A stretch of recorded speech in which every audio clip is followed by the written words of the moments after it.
Once again, welcome. Good morning, gentlemen. Good morning, everyone. First, why are we all gathered here? Organizations from all over Latin America, 15 countries, 25 organizations. And we have the great honor of having Dr. Torero here, Jose Luis Torero, who has helped us a lot with regulations and so on. And we also have the great honor of having Gary Strong, who leads the International Fire Safety Standards, which is also a global organization, and together we are promoting World Fire Safety Day. So, first, the purpose. Why are we here? Why are all these organizations gathered here? We are all contributing toward the same purpose: a more sustainable world through fire safety and protection. That is what brings us together here. We start with the basics, the A of the alphabet. Taking advantage of the fact that we need a small quorum to be able to hold the full assembly and the votes, I'm going to ask Mr. Gary Strong to give us a brief update on how World Fire Safety Day is progressing. It's something that, well, it's a process, just like we recently celebrated Father's Day on Sunday. And Father's Day was the idea of one person, and after 52 years it was achieved worldwide, right? Because before, it was just about mothers. Now it's both mothers and fathers, and that's how everything goes. Before, there was only regulation or strict regulation for earthquakes and wind, and there is very little regulation when it comes to fire. So this is a purpose, it's a idea that we're pushing, that nothing is certain. Just like all our businesses, it's something that is achieved little by little. But if we all come together, we have the great strength of the amazing team we're building. And right now, all of the Americas are united, and we're bringing together Europe, Asia, India, the Middle East, the East. We're going to keep bringing them together little by little, but we're building the critical mass. So, taking advantage of the fact that Mr. Gary Strong won't be here the whole time, and also Dr. Torero, we'd like you to say a few words, if possible. Please go ahead, Gary. Can you update us a little bit, please, of what's going on with the United Nations and all that? I know that United Nations is difficult. It's very bureaucratic. It's hard, and it's also, it's not in the best time with all the different changes that are going on in the United States politics and all that. So, C, can you please update us? Thank you, Carlos, and good morning, everybody. And thank you so much for inviting me to talk to you this morning and to attend this meeting. Just briefly, the International Fire Safety Standards Coalition, which I chair, is in the process of updating its decade of action for fire safety. You may recall that we launched a previous decade of action for 2022-2032, but we are going to relaunch it actually this year, and probably we will do that at the UN in October. We're in the process of just adding a particular pillar to the decade of action around wildfires. Wildfires, obviously, you're very experienced in that. In probably most countries, actually, now it seems to be a common occurrence. And obviously, we've just seen the Canadian wildfires in particular. But we've also got quite a lot of wildfires that have been happening across Europe, in particular, where I'm based as well, which is quite worrying. Even just East London, actually, just 2 years or so ago, we had a wildfire which destroyed part of a small village just east of London. So we're going to add that specifically to our decade of action, and we're just building in the particular measures around that, what they will look like, and then I'll share that with you for information. But we are going to formally launch it at the UN in October. So that brings me on to in October at the UN. As Carlos mentioned, there is a big focus elsewhere. I can't say that fire safety is a particular focus of theirs at the moment. There's lots and lots of going on at the UN, in particular, as you know, because of the geopolitical situation and possibly also because of the USA as well. So there has been a lot of staff changes as well, which always makes life challenging for people like me when we as volunteers are trying to engage with the UN staff. But there is a thing which is going to be happening in October in Geneva, which is called the Forum of Mayors, and they've just come back to me just 2 days ago and said that they will allow us to do a presentation on fire safety at what's called the Forum of Mayors. So this is where it's a fairly new thing. It's only been going about 3 or 4 years at the UN, where each country is allowed to send one city mayor to a forum, which is just an informal gathering of the city mayors to discuss everything which might be happening in the built environment. The theme of this one this year is around environment. So all the things that affect the cities around the environment. Obviously, the first thing that might come to mind is wildfires, but obviously we're interested in particular around standards and codes and the retrofitting of existing buildings for fire safety as well. So there's two of us going to be presenting. That's myself and Brian Meacham. Some of you will know Brian from the USA very well. So the two of us are going to be presenting on that, and that's going to be on Tuesday, the 7th of October. I'm not sure at the moment who else is entitled to come to that meeting apart from obviously the city mayors that are invited.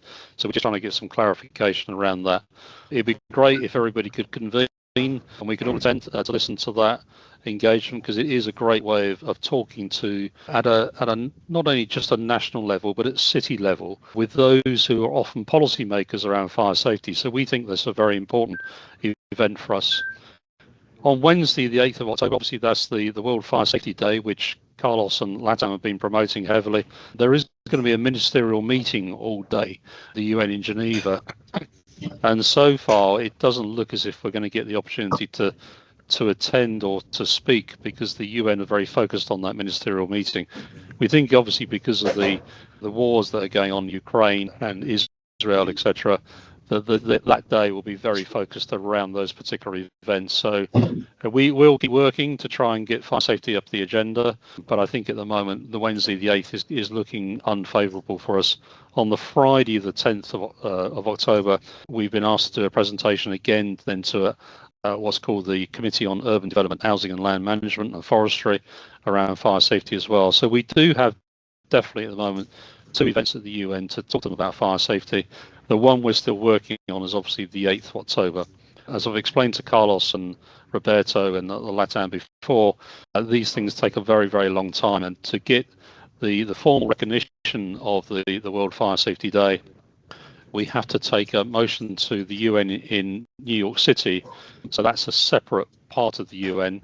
We have to get that proposed by an ambassador. So we were hoping to get the USA ambassador to propose it, but given the events over the past few months in particular, that looks increasingly unlikely at the moment, whilst they focus on other things. So that's kind of where we are, I think, with it at the moment. We're producing a paper, which we will take to the UN as well, as a bit of a short paper just in terms of the high level statistics around fire safety globally, because we know that some ministers have quite a short time attention span for these type of things, when it's not high up their agenda. So there's no point in producing a very lengthy document because they simply won't read it. So we're going to be producing a very short summary for those people who will be attending. So that's about it, I think, at the moment, Carlos, and I'll hand back to you and Roberto. Thank you. Thank you very much, Gary. And as we know, it's a pull, it's a push, it's something that we can all work together, collaborating, all the different organizations, all the different sectors, private, public, and the whole society. And it's a process. So unfortunately, like everything else, it takes some time, but it takes a global vision with all the local work that we need all to put in. It's a lot of action, a lot of work. So thank you very much, Gary. We'll see you in Geneva, definitely. We'll be there. Yeah. And hopefully the planets will align as we hope. If it's not this year, it will be next year, but it will happen. And the good news is, for example, that we have a Mexico country has already obtained it as the 8th of October. Chile is on its way, and it's a process. Yeah, good. Excellent. Well, thank you very much for inviting me, and good luck. Thank you very much. I'd like to take advantage of the fact that Dr. Torrero is here, one of the world's leading figures in fire protection. Today, at the General Assembly, he's the main speaker. So, well, thanks to Alfonso, who worked a little miracle to bring him here for us. Let's take this opportunity to hear a few words from him. Go ahead.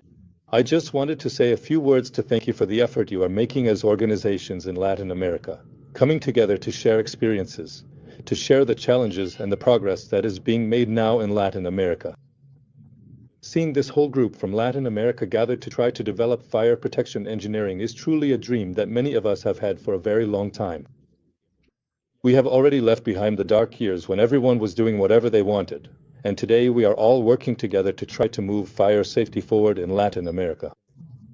I think some very important steps have been taken. The work that has been done regarding all the statistics on how fire protection is managed in Latin America, the work being carried out in different countries to have stricter regulations, and above all, regulations that are harmonized across different countries and based on fundamental principles of fire protection. We still face many challenges, and one of the most important is being able to address the issue of professional competency. The reality is that there is no regulation without professional competency. If you can't regulate the professional, you can have the best regulations, but unfortunately, as we've learned very well in the United Kingdom with Grenfell Tower, the problem is that in the end, we will always end up with the wrong outcome. So, I would ask you to keep putting in the effort to try to promote professional competency in different countries, while at the same time strengthening and pushing for proper regulation.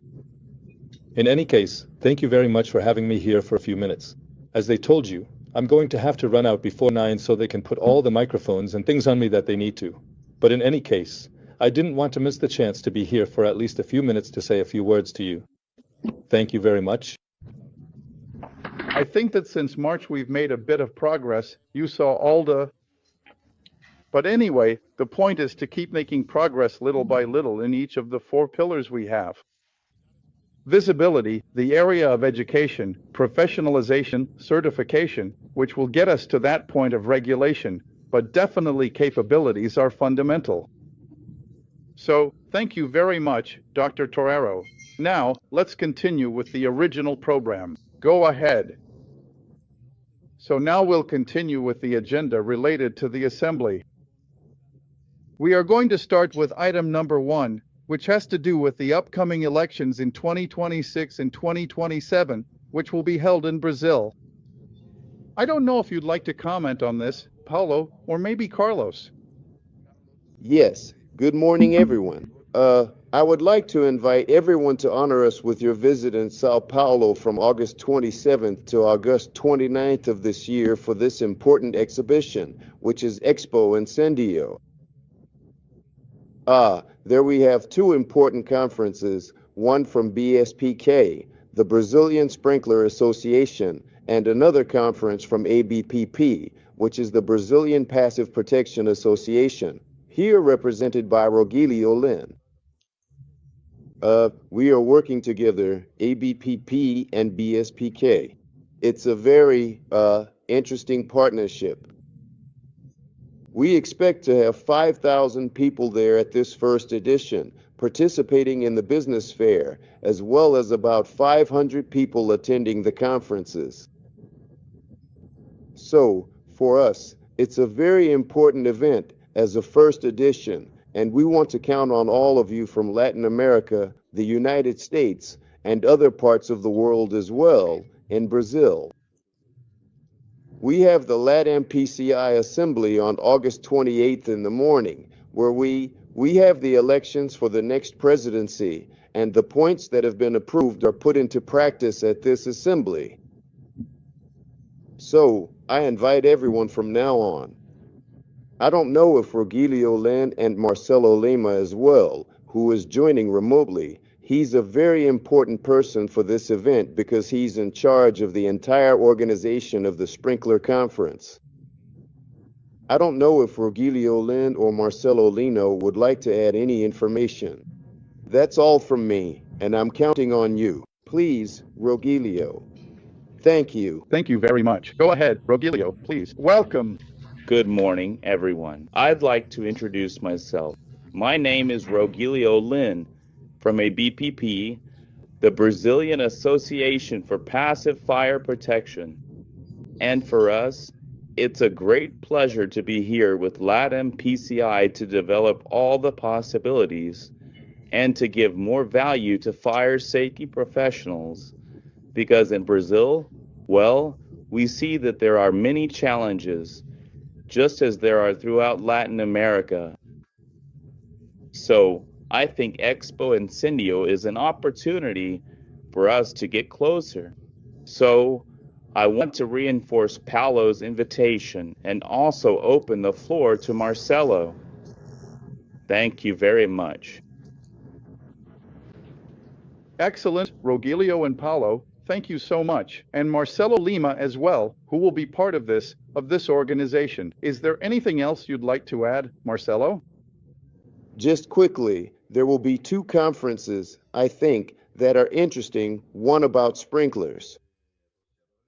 The 5th, Brazilian Sprinkler Congress, and there will also be the CIPP, which is the International Seminar on Passive Protection. These are the events that will take place on August 27th and 28th, and you are all invited to participate. I think it will be the first major fire event to be held in Brazil, and it will be a great opportunity to bring together everyone from LATAM if possible. Everyone is invited. It will be a pleasure to have you there. Thank you. We also have the honor of having Dr. Torero with us, right? Thank you very much. Perfect. Thank you very much. Well, as you all know, the next elections will be on August 28th, the date of the assembly, so please mark it on your calendars. Let's all make a note of it and try to attend, preferably in person. Thank you very much. Good morning, everyone. Pay attention because there are 2 pieces of news that happened in less than 15 days, things that took us a decade. Last week, on Thursday, the construction regulations of Mexico City came into effect, which include a fire chapter stating that, starting from 25 meters in height, all new buildings constructed after June 12th will be required to have sprinklers, no exceptions. So, this is good news because it's Mexico City, the largest city, and it will surely have an impact later on in other cities as well. It took us a decade, but we made it. And also, regarding training and professionalization, even though there isn't an engineering degree, what we did was develop certification programs by specialty, and we also created a Mexican standard that covers how these systems are designed, installed, and maintained. The regulation states where they should be installed, and the Mexican technical standards specify how they are designed, installed, and maintained. And they also specify who should develop the projects, and these are people certified based on their competencies. So, we developed certifications for the design of sprinkler systems, the design of alarm systems, and maintenance of pumping systems. So, those 3 certifications are now mandatory in Mexico City. But we also achieved this because we worked from the ground up on the issue of visibility, and we developed a program called Learn to Stay Safe, which is a program aimed at preventing burns and fires for children, specifically for kids in basic education. And what we did was bring together firefighters from across the country, and they regularly go to schools and provide training. What we did was bring everything together and organize it in such a way that we could standardize a practice across the whole country. We put in a lot of hours and incorporated pedagogical processes for teaching children, and we ended up with a program called, as I mentioned, Learn to Stay Safe, which we launched in March of last year. And today we've trained nearly 60,000 children, 600 teachers, and that has made the authorities take notice of this program. We had a meeting last week with the federal government's Ministry of Public Education, and they told us, we can't make a change to the textbooks or their content for this period, but for 26 to 27, we can. So, they are going to include topics on burn and fire prevention in the basic education textbooks. That's wonderful news, because now it will depend on the government and not on us. So, no, the best part is that it didn't cost us a single peso. There's a lot of volunteer work involved, and we managed to put together a pretty interesting document. And just 2 weeks ago, the National Day of Fire Prevention was declared on October 8th by the Mexican Congress. So we have two pieces of good news. One is about visibility and prevention, and on the other hand, there's the issue of the building code. And that brings us to the fact that the only standard that exists in Mexico, Standard 002 for fire protection in workplaces, is using the Mexico City Building Code as a reference. I see light on the horizon. Give it a couple of years, and if everything goes well, we'll have a specific standard. It might not necessarily be better, but from where we are now to there is definitely a difference. So I think that for Mexico, the issue of safety is going to become interesting in the coming years. I also hope that the global economy improves, and then we'll have, at the same time, what we've been working on for a decade. And that work is called persistence, consistency, and unity. So congratulations to you as well, because I used LATAM for that, since it's not the same to show up in our Latin American countries locally saying, I'm the expert. When the experts come in from outside, we manage to get involved in the review of the regulations thanks to LATAM, because we brought in the experts where you were torero. And so that made the authorities turn around and say, oh, you know about this topic and you know the best people, come and sit down to be our technical advisors. So LACAM really did work. Thank you very much.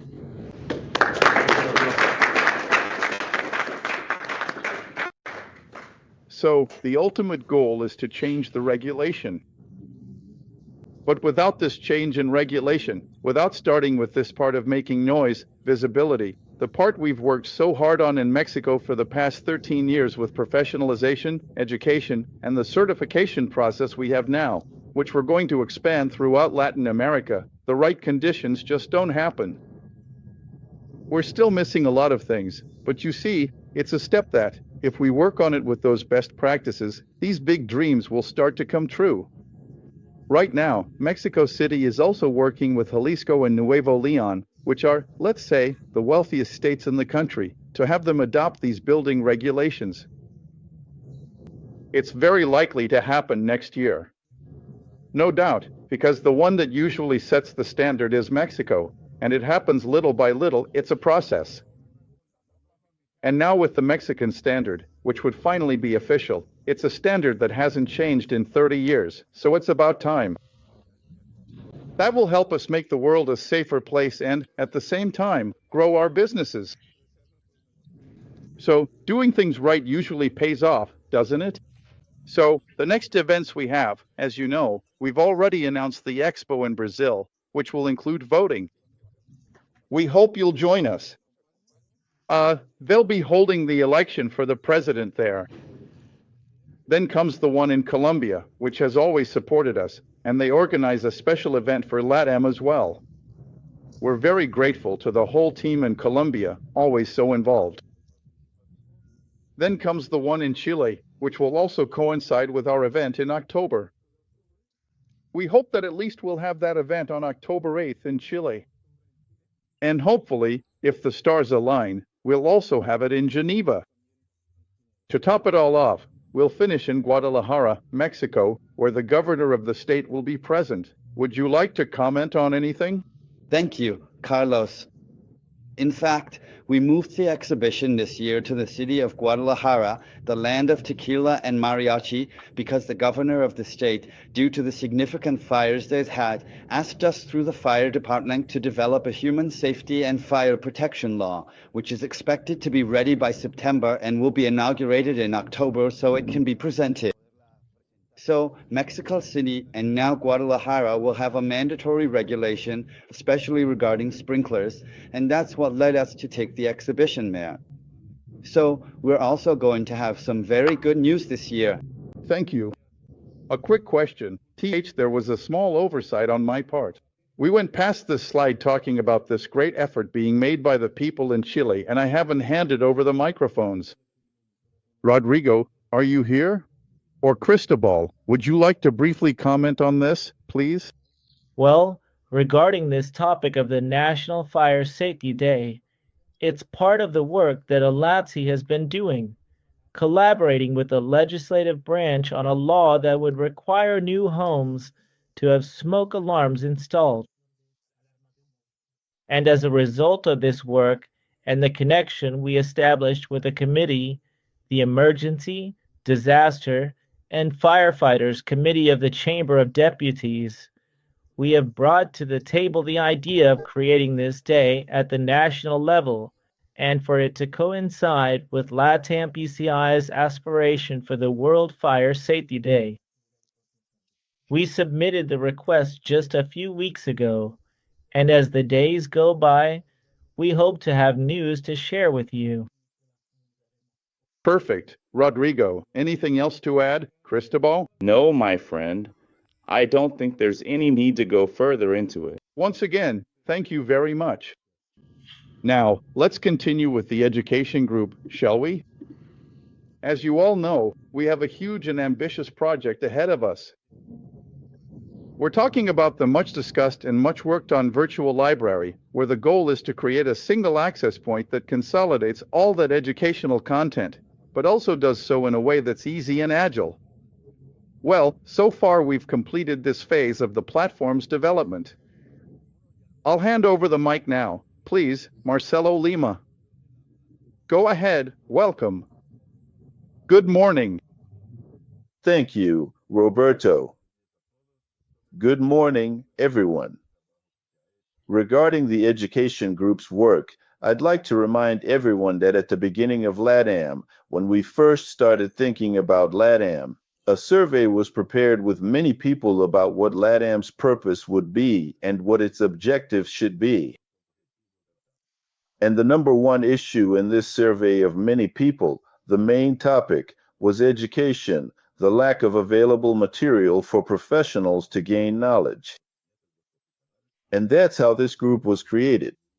We're not talking here about creating an engineering course. We're not talking here in LATAM about training people directly, but rather that LATAM should be the vehicle and the way for information that has already been generated by all the associations and their members, as well as other invited associations, to all be in one place and accessible to all fire protection professionals in Latin America.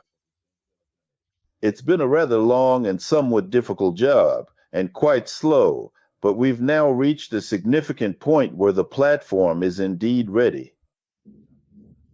And basically, what we're going to have on the Latam PCI website is this library shown on the right side, which consists of publications that can be downloaded.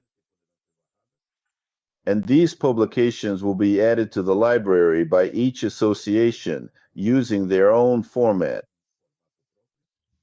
And in that format, each member association will be able to include all publications and materials, which can be videos, books, presentations, podcasts, or any kind of information that can be used by professionals in Latin America. I'm already showing on the screen what the actual application for filling out the information would look like, where you'll be able to enter the title of the article, the year of publication, who the author is, and who is uploading it. Who is the user and which association each one comes from? Where they are displayed here, as you can see. What is the country of origin? It's already preloaded as well to avoid the usual problems that happen with applications where you're typing, filling things out, and then it becomes a big hassle. This is basically so you can just select and click whether the material is free or paid, what type of material we're talking about: video, print, audio, podcast, etc. Who is the target audience? And all of this, of course, is editable so that with your help and participation, this platform can be enriched and expanded. What is the main topic we're talking about, so it can simply be selected? Additionally, there's a specific topic as well that can be selected. What is the occupation we're referring to? What type of technology are we talking about? In summary, so you can provide an executive summary of what it's about, which is part of what will appear once it's uploaded to the platform. The image you want to be uploaded, to be shared once the material is displayed, and directly so you can choose the file and upload it. It's something straightforward, it's simple, it's practical, and also with a good image. Here, what comes next would be this visual, where it's really interesting that you can see how the categories appear on the right side. This is important, what we've achieved on the right side, which we really like, because from the app itself you can set whether you want everything displayed to be in Portuguese right away, so you can see what type of project it is, the audience, etc. Everything should already be in Portuguese, English, or Spanish. Here you'll be able to set the material you're looking for, because this is the search section. We've already seen the upload part, now this is the search part as a user. Once you connect to the internet, whether the material you want is in Spanish, English, or Portuguese. If the occupation you're talking about is one of these. If you already know which organization has that publication, you can also search that way. If it's ABPP and RASIC, whichever, or if you know which country we're talking about, the one of the publication, you can select if you want it to be paid content. Right now, everything is free, folks. Later on, we'll see about that. And that's how it narrows things down as you make your selections and close off options, so that the target audience can easily and quickly find exactly what we're looking for. Type of technology, whether we're talking about alarm and detection, manual firefighting, construction, active protection, or passive protection. If there's a specific topic you're searching for, a main subject, the type of material, whether it's printed, audio, internet, video, and so on. And this is part of what you can see on the left side. This is what we were referring to with what you're uploading. The image you're providing, the information and the description you're giving, this is what will give us this visual, so we can then move on to the next part. I can comment here. I think it's important to mention some principles of this platform so we can understand it well. The goal, to offer information from all possible sources. What do we need to do now? All member associations of LATAM have the right to offer their publications if they wish to do so. They can be free publications, and right now the suggestion is that we test the system with free publications from the various associations, and then later we can start offering paid courses, but only once the system is working quite well. An agreement will need to be signed, which Roberto is currently preparing, but it will be an agreement between LATAM and the associations to make very clear what the conditions, duties, objectives, and everything necessary to belong to this platform are. Only materials from the associations, created by the associations, will be published. It will not be allowed, for example, for a national standard from a country to be published by an association due to copyright issues, and this will be a point that we will have to be very careful about, so as not to use material that is not authorized. And very importantly, there will be a committee that we are proposing, a committee with 4 member countries from LATAM, which will authorize all the materials or will review all the materials to see if they comply with what we consider to be the ethical and technical principles for belonging to the platform.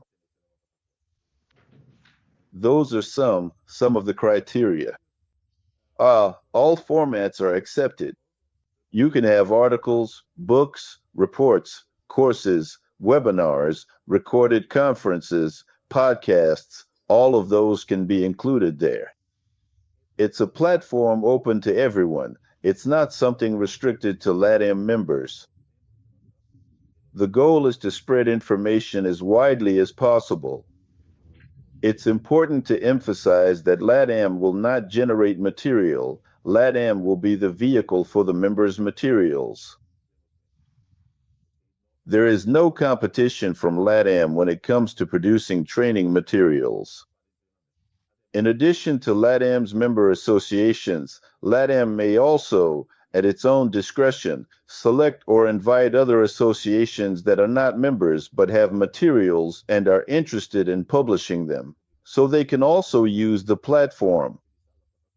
There are some ways to monetize that will be explored as we start working, and if the platform is successful, which I hope it will be, such as advertising banners and other things that are typically used for financial support, as well as opening up to manufacturers, distributors, and companies that want to publish their materials for a fee.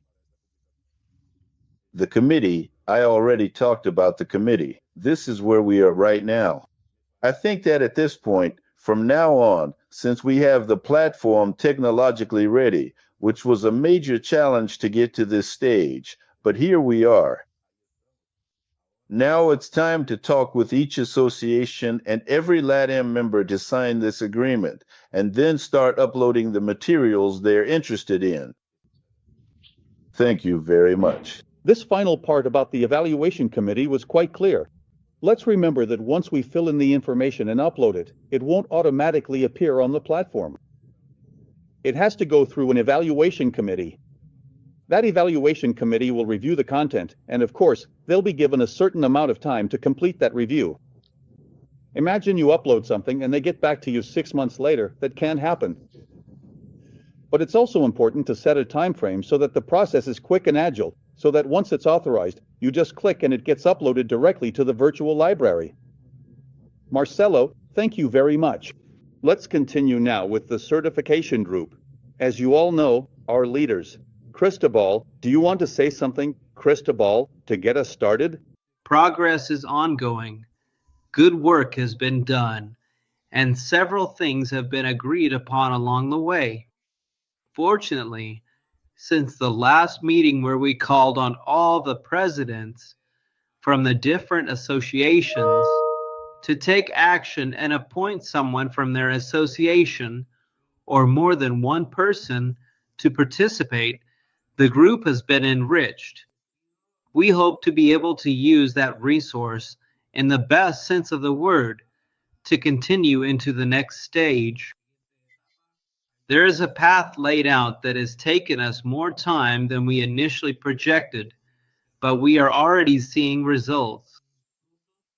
We hope to soon have this first stage, developing the frameworks, completed so that we can then start thinking about the next steps, which could be developing the evaluation tools, question banks, and so on. But the goal was always to develop these 3 frameworks, and now we can see the light at the end of the tunnel after a long journey where we've been lucky to have highly committed professionals in each of these 3 groups.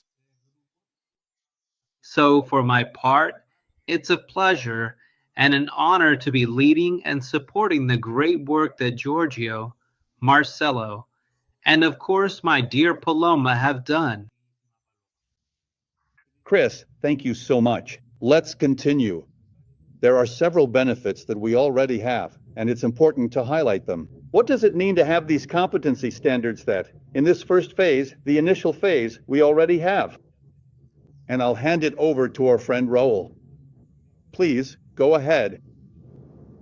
Thank you. It's always a pleasure to see you all again. Every year we see each other, or sometimes in another place.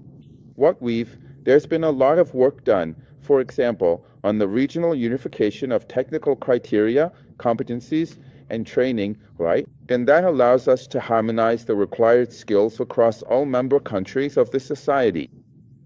Professional and specialist recognition through a clearly defined and regionally validated profile. There's also a solid foundation for implementing certification processes that can be accredited by each country. Clarity in the scope of professional functions, which makes it easier to segment roles and responsibilities in fire protection projects. It also makes training and education processes easier. Sure. By providing a clear reference for the necessary knowledge and skills. It promotes quality and safety in designs by requiring compliance with regulatory, technical, and ethical standards in professional practice. It improves employability and regional labor mobility by standardizing requirements across countries. It improves employability, as I mentioned, and encourages the adoption of international best practices by incorporating references to NFPA, ISO, and factory-neutral standards. It encourages adoption, and allows progress toward the professionalization of the sector, raising the standards for requirements, preparation, and proven experience. It lays the groundwork for a regional certification system. Now we have clearly defined profiles to evaluate future candidates for presentation. It establishes and harmonizes the technical competency criteria for professionals across different countries, promoting a shared vision in suppression, holans, and detection. Also, passive protection. It defines the professional role of the specialist with clearly outlined responsibilities, functions, and areas of activity. It serves as a benchmark for training and education programs, aligning content with the real requirements of the market. It promotes safer and more responsible professional practice aligned with international standards. It raises the technical level in the region, encouraging the professionalization of the sector and the formal recognition of knowledge. It facilitates mobility and job recognition between countries, which is very important when standardizing competency criteria. This constitutes the first concrete step toward an evaluation process, which will be the next major goal of the certification group. All of this, as was mentioned, has taken many hours of work from each country and is summarized in 15 lines, but there are many hours and a lot of effort behind it. Perfect, Raul. Thank you very much. If you notice, something our friend Raul mentioned has to do with the participation of the specialists. This is fundamental, because that's what truly enriches what we're doing here through the different committees. But in the specific certification committee, having 3 subgroups has been truly wonderful, and as long as you support us by having your technical specialists participate, the result is this.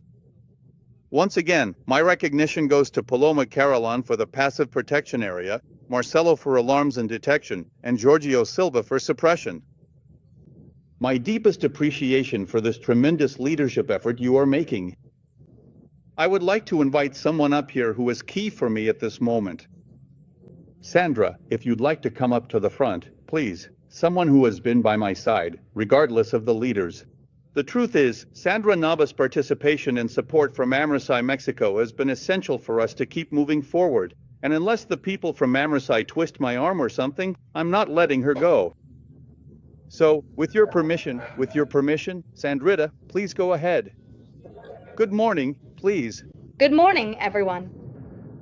Well, as was mentioned, I've had the pleasure of participating in the group, sharing the experience we have in Mexico of working for several years now with competency standards and certifications throughout the entire evaluation process.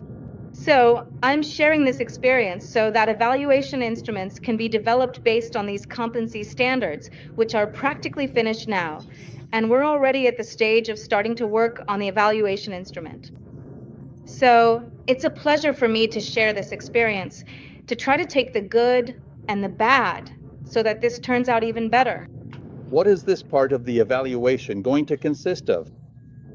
Because I understand that there will be a process in which we're going to share.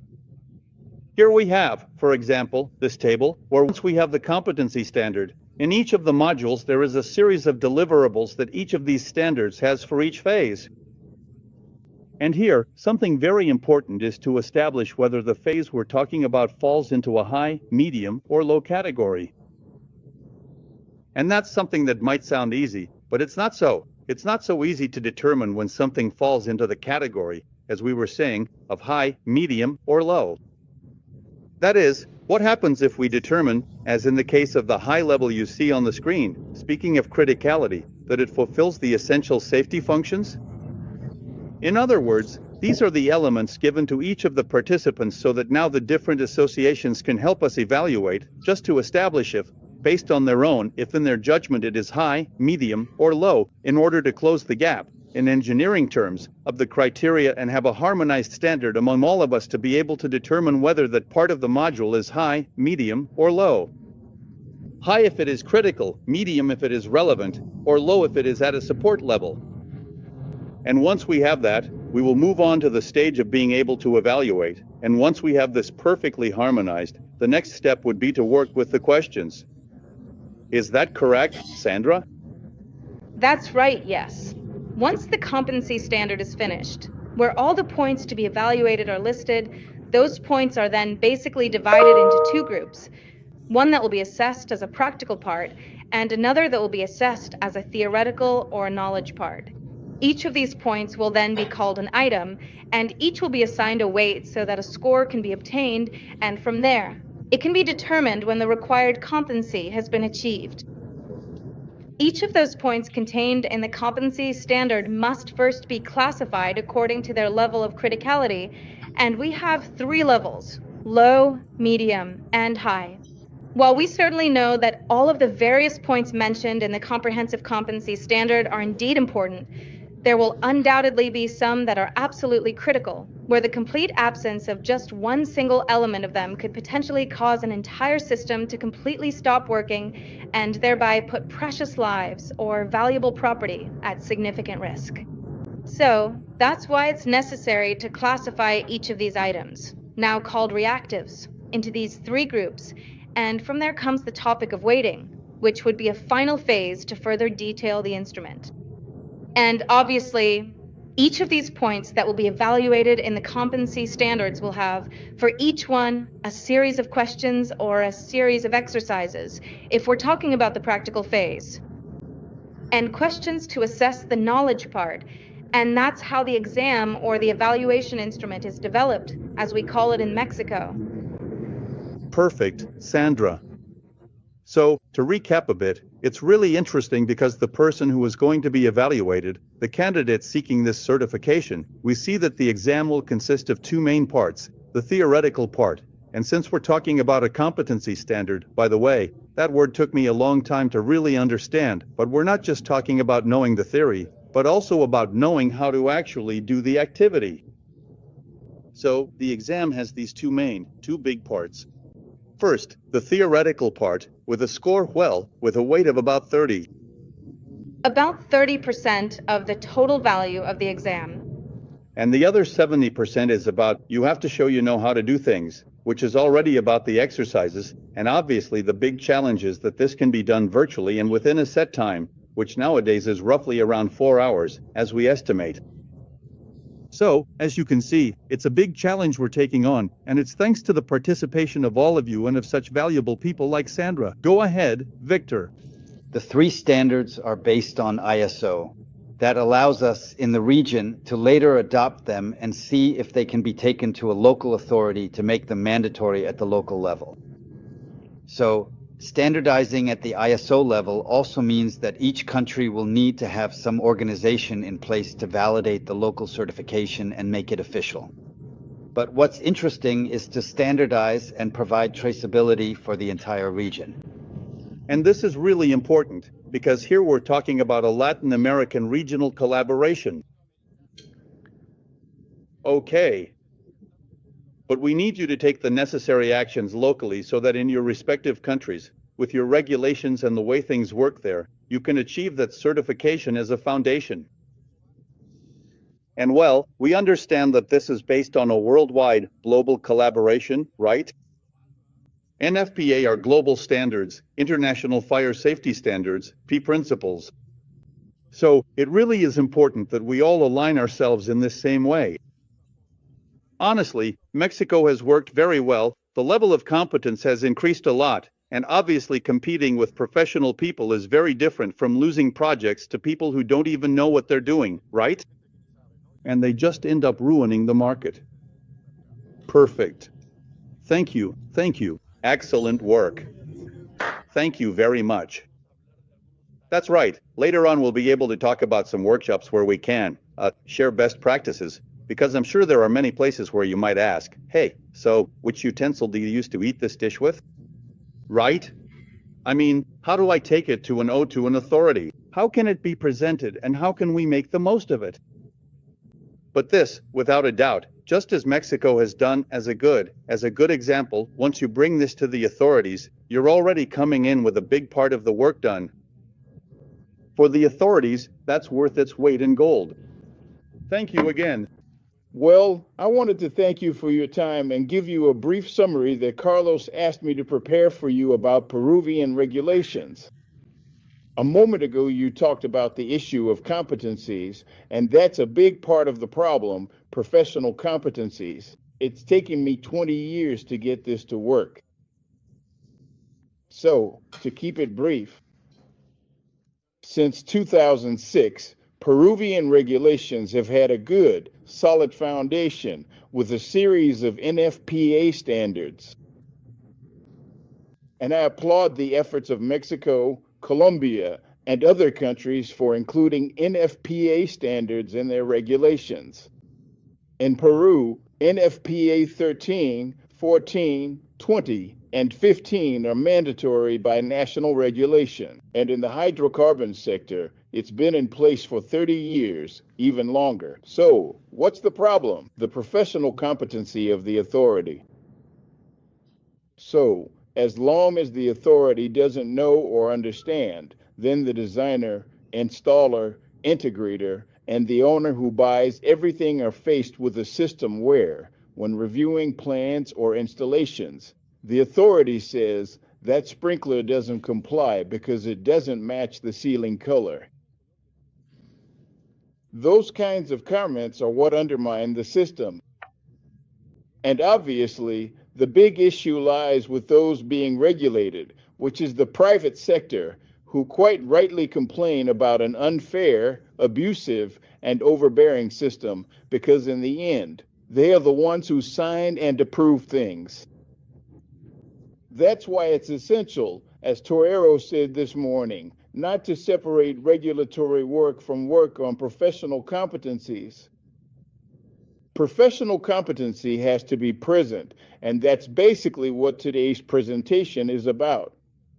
Notice how in the United Kingdom, they had to wait for the Greenfield tragedy to be able to say, competency is mandatory, okay?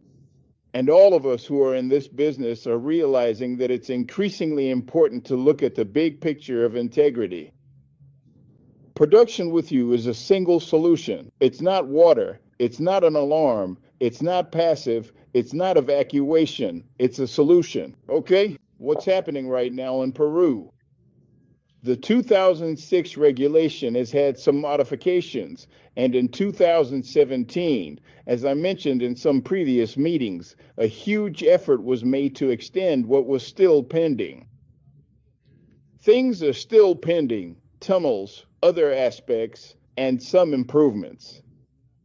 This regulation, a joint effort involving institutions like the College of Architects, Engineers, our association, and the fire department, underwent huge work in 2017 to 2018. But for some reason, due to certain interests, it ended up stored away in a drawer. Last year, 2024, a new process was started by the Ministry of Housing, which is the governing body for building regulations. I'm talking about buildings in general. The mine warehouse is a building. A school is a building. A hotel is a building. The offices at the port are a building. The airport is a building. It regulates everything. A tunnel within a highway is also a building. So, they assembled a working team. This working team included people from the industry, firefighters, the National Fire Department Authority, which is the governing body, the College of Engineers, architects, and progress was made to wrap it up by December 2024. By December 2024, the document was finished, and there is a whole process that needs to take its time. Honestly, I've been in this line of work my whole life, 30 years trying to get one regulation or another passed, and it's never just a matter of saying, that's it, it's done. The regulation for nightclubs after the Utopia tragedy, which happened in 2002, was worked on in 2008 to 2009, finished in 2010, and only published in 2012. It was published only because, politically, the president asked, "What is this?" So, right now, my concern was that it would go back to sleep. If it was shelved in 2017, in 2024, Explain to me why it wouldn't be shelved again now. So, the good news is that, as Carlos explained well, they've called in the people who need to finalize the process, asking technical questions. And what does this annex mean? And how are the risks defined? And how? And this article? So, the guild team, the firefighters team, everyone has been super positive, all working together, having resolved all the questions and helped with every inquiry that came up. And we understand that we're already in the almost final stage, where the document is being prepared for signature and publication to make it. In Peru, there's a prior step, which is to make the regulation public. When the regulation is made public, which I'm not a big fan of, but that's how democracy works, everyone has the right to ask questions, make inquiries, or express opposing opinions, and the ministry addresses them. If there are really important opinions, or if something doesn't match up, like page 48 not aligning with page 53, then the ministry fixes it and finally issues the regulation for the law. In Peru, the National Building Code, which covers everything, earthquakes, concrete, everything, is a law, and these are regulations. There is one that is the fire safety regulation. And at the same time, we're quietly working, something I'll tell you more about later, on making a radical change regarding professional competencies. Torio is helping us with this, and what we're aiming for in Peru is to achieve official recognition of the profession as such. Because right now, if a millionaire came with Guillermo Rey, with Torio, and they set him down in Peru to teach a chair in construction engineering as a specialty, he wouldn't have the right to sign off on plans, because the law is, in my opinion, mistaken, and it grants signing authority and permits to the sanitary engineer, the electrical engineer, and to different unconnected areas. So, it's a job that's going to take a little time, but my intention is that this will be my final contribution to this work, achieving a regulation, a law in Peru that allows for the future development of fire protection engineering. That's all for now, Maxie. I'll leave it to you. Well, just to tell you a little bit, following up on what Alfonso shared about some of the repercussions from the regulatory study we launched in March. I'm sure many of you were there, and people from your associations as well. At first, we were a bit nervous because it was a live stream across all countries, 12 Latin American countries at the same time, both virtual and in person. Well, it was a huge challenge that, fortunately, we managed to pull off, and with very few resources, right? Honestly, by taking great care of PCI Latam's funds in a very frugal way, I think we put together a really impactful event, right? So, it was 12 countries, more than 1,500 attendees in total, and well, after that, several technical roundtables were organized. I think one of the conclusions we discussed that day was disparity, as Alfonso just mentioned in Peru, which happens in the vast majority of our countries, the disparity in regulation at the national level, at the provincial level, and even at the municipal level. And not to mention the disparity and inequality we have across Latin America in terms of standards, of professional criteria. What we're aiming for with this study, in part, is to eradicate, how should I put it, the negligence, I know the word, of regulating, of designing fire protection projects at one's own discretion. The TR an example, and I'm sure you all have hundreds of examples. Last week, a client of ours, a project that was well structured. The client, a major construction company from Argentina, calls in a fire protection expert to advise them and review the project. And that expert tells them, no, this project, you have to. And on top of that, it wasn't even a fire protection system contractor who might have been eager to make a sale. He was just providing advice. And he says, no, here in this building, in these hallways, you have to install 2 sprinklers per floor because it's just for evacuation, and the firefighters want people to evacuate, and that's it. When, according to the NFPA standard, I think it required in those small areas, and there were quite a few, I think more than 8, right? So, you run into those situations where they say, no, but if this is a well-known engineer, an expert, and he tells me 2, why would I put in 8? And when you ask what he's basing it on, it's nothing, just that a firefighter told him. And it might seem really crude, but unfortunately we run into these kinds of situations every day and we have to deal with them. And generally, as business owners, people think we're just trying to sell them something, when in reality all we want is for them to apply a technical standard that saves lives and property, right?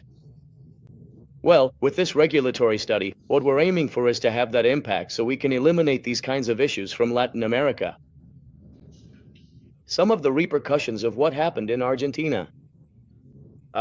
Honestly, we managed to put together a really good roundtable with officials, in our case, from the city of Buenos Aires, the province of Buenos Aires, and also virtually from some other important provinces like Mendoza, Cordoba, Santa Fe, and a few other key provinces in Argentina. Honestly, it had a really positive impact and served as a reality check for many officials who hadn't fully grasped the issue before. Sometimes we'd meet with them and try to explain, but I think with the study, they finally understood just how poorly we're doing when it comes to fire protection. The truth is that from there, 2 opportunities arose in Buenos Aires. One of them was the opening up of the building code in the city of Buenos Aires, which we had already been working on for many years. In fact, one of the main achievements we've managed is that today, in the city of Buenos Aires, only registered companies and specialists in fire protection are allowed to install and build fire protection systems in the city. A plumber can't do it today, nor can any other specialty, only specialist companies are allowed. Obviously, there's still a bit of a lack of oversight, right? That's what we're pushing for, but at least we've managed to get the law to establish it. Hey Ali, 2 weeks ago we had a meeting in the province of Buenos Aires, which is where the largest industrial concentration in our country is, and well, we presented a bill that regulates all fire protection measures, and honestly, we're feeling very optimistic that this time things will move forward. I don't know if anyone else wants to share their experiences, because I don't want to just focus on the case of Argentina, but I use it as an example of the impact it had in our country. I don't know, Alex, if you want to talk about Colombia, you sent a really important and interesting summary about the impact of regulation there, or if anyone else wants to share a few words about how the study went for them. Let's go for it. In Colombia, we also did an interesting exercise. We are working on building the National Fire Protection Code in collaboration with the IBC, and I think we are making good progress in the right direction. We launched it at the ICONTEC facilities, which is the Colombian National Institute of Technical Standards, and I think it sparked a wave of, let's say, intentions to participate. ICONTEC itself, firefighters, the IBC also participated, and we were all, let's say, in agreement, pushing the regulatory issue, and we believe there is a good opportunity for these kinds of documents that we work on at the regional level to drive local regulation. In Colombia, also, as Victor mentioned here, we've been working for years, pushing, I think all of us, in each of our countries, pushing for all these changes, and we've seen how, little by little, they start to happen, just as you said. They don't all happen at once, but we do believe they will. In our country, in particular, we believe that being able to start building a national fire protection code, different from what currently exists, which is just a few chapters within an earthquake-resistant construction code, is a huge opportunity for the regulation to be independent. Up to now, this fire protection regulation in the country is mandatory and at the level of law, but it depends on a construction code. And that construction code depends on another association, which is the Association of Seismic Engineers. So, clearly, they never give fire protection the relevance and importance it deserves. It's always kind of sidelined, and those chapters are never allowed to be updated.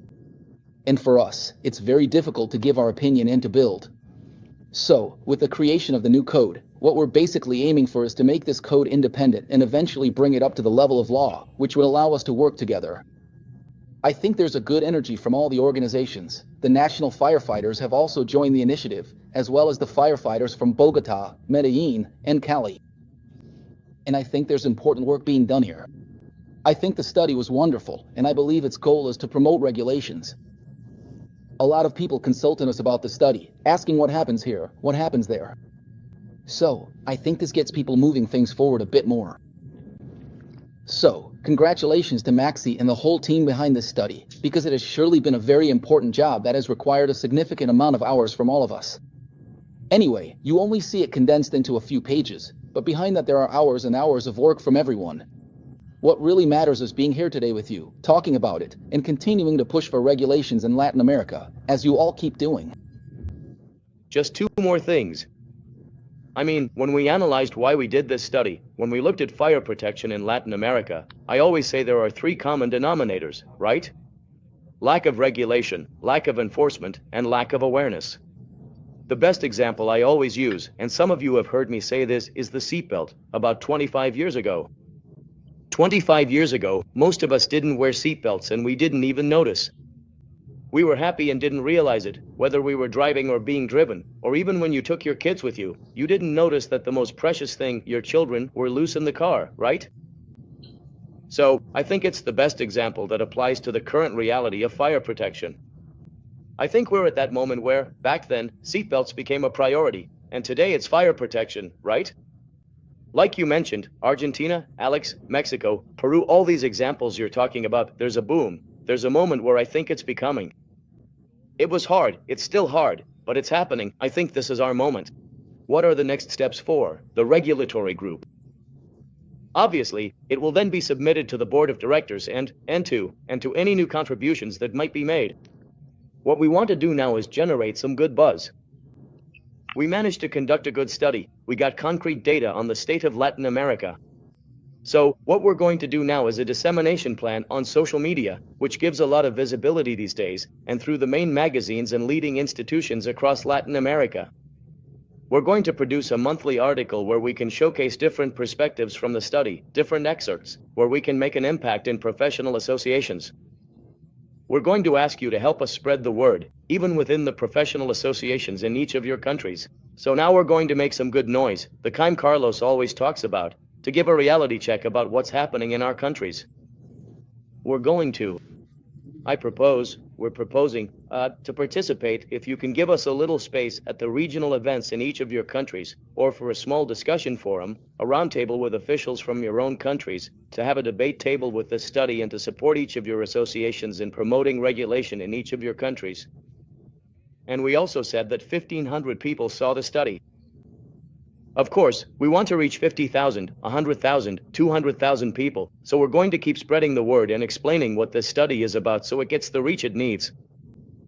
In the end, what we're aiming for, and I'll close with this, is that at PCI Latam, we always say we are SC, we are servants of our associations. We have to serve SEMERA, REISA, all the associations in each country, so that by working as a team, we can achieve the regulation we want. So, well, we still have a lot of work ahead of us. Thank you all for your support, and let's hope this market finally grows once and for all. Thank you. Thank you, Maxi. I want to emphasize that we have to think big with a global vision, but above all with that local commitment, which is what will really make the big difference.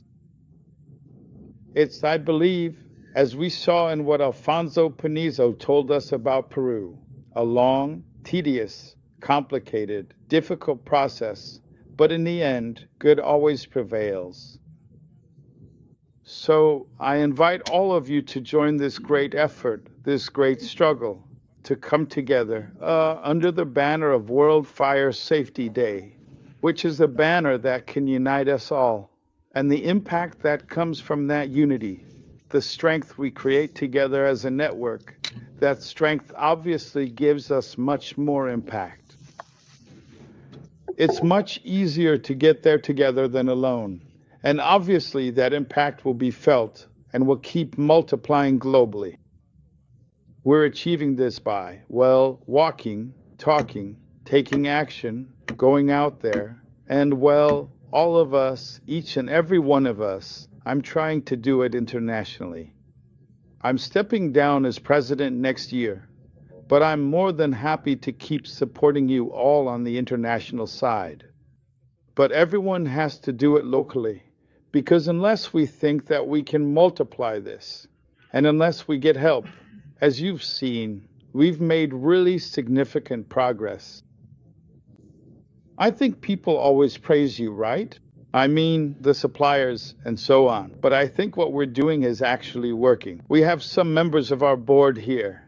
I don't know if any of you would like to comment, you who see us from the outside. Good morning. I just wanted to congratulate you for the intensive activity you carry out at all the events we attend, from Dubai to here in Europe, and the recognition you are receiving from other associations, especially European ones, for the good work, the intensity of your efforts, and the speed with which you set up these associations in such a short time without a long historical tradition. And as I said, congratulations, because you are highly recognized by all the European associations. Thank you. Thank you. And Dalen. Yes, the same, the same. Thank you so much for all the daily work you do. We see it, we feel it, and well, the proof is in meetings like this one. Thank you so much for everything you do, and we will continue to support you. Next year, well, there will be changes, but we will always be supporting you. So thank you very much. All right then. Now let's support those who support us. Let's take a quick photo. Edo, go ahead, please. I'd like to recognize Carlos because, at least in Mexico, we're always criticizing him, right? You know, they just don't get it. Latter. That means they're not doing it right. In Spain, they do criticize you. So they don't get that exactly. No. They don't get that he's our employee and without a salary, because what he presented today is truly worthy of recognition, and usually we don't acknowledge that kind of work. So on behalf of Mexico, and surely on behalf of all of you, thank you very much for what you do, because there really is a difference between a few years ago and now. And as we say, none of us is better than all of us together. Thank you very much, Carlos. Thank you, thank you.